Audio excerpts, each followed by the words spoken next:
Repeated experiences become encoded in memory as expectations. The baby cries, somebody picks up the baby, holds the baby, loves the baby, talks to the baby.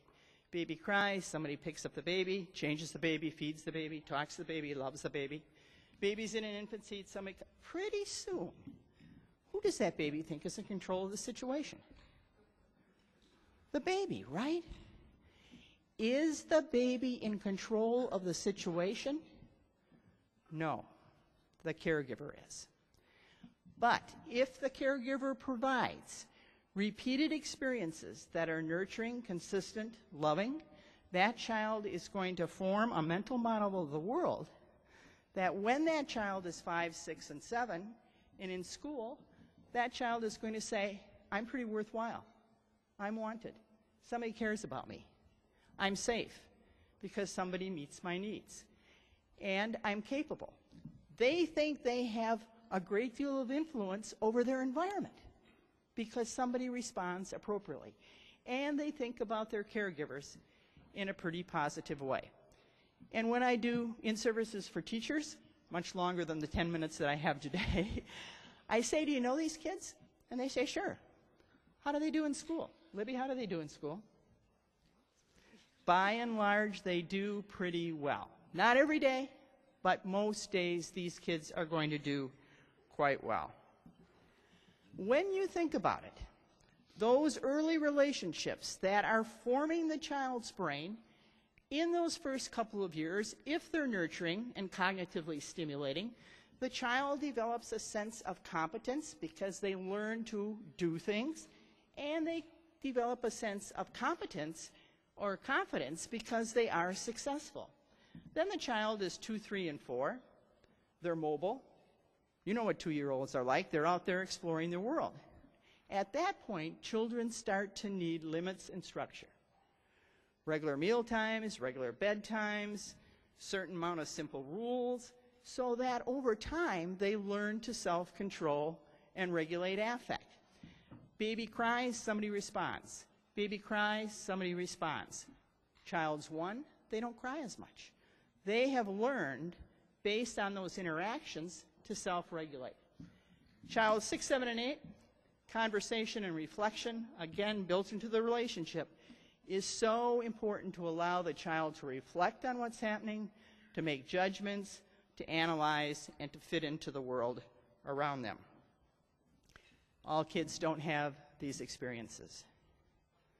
Many kids live in chaos.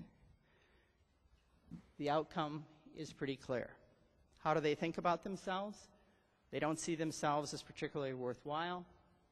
They don't feel safe because they don't know from one minute to the next what to expect. And they feel particularly impotent. Their ability to influence their environment is totally unpredictable. How do they look at their caretakers? In a different way. Their brain is being organized chaotically. They don't have the pathways that allow them to make the same kind of informed decisions that a child who comes out of a healthy, nurturing environment has. It's biological. This is something that we can see. The brain of a 3-year-old child who's been extremely neglected, you can see the atrophy in the cortical region of the brain. You can also see the difference in the size of the head circumference. Normal 3-year-old child who gets those nurturing, predictable, loving experiences, fully developed brain. It's biological. When we live with chaos, as a young child, there's a high level of cortisone, the stress response hormone in our brain. It acts as a chemical washing over the brain and physically can make the brain 20 to 30% smaller than the brain of a child who has a loving, nurturing experience. The reason we emphasize early childhood is because there's a biological foundation in terms of the outcome of the experiences that the child has. Truly, the lives of our children are shaped by those who love them and by those who refuse to love them. And it's all predicated on the strength of the relationships that the child has? Is it emotionally loving and nurturing? Is there social interaction that is healthy and frequent? Is the relationship one that provides cognitive stimulation? And is it done in a repetitive fashion so that the child knows what to expect from moment to moment? Repeated experiences become encoded in memory as expectations. And truly, these are all our children.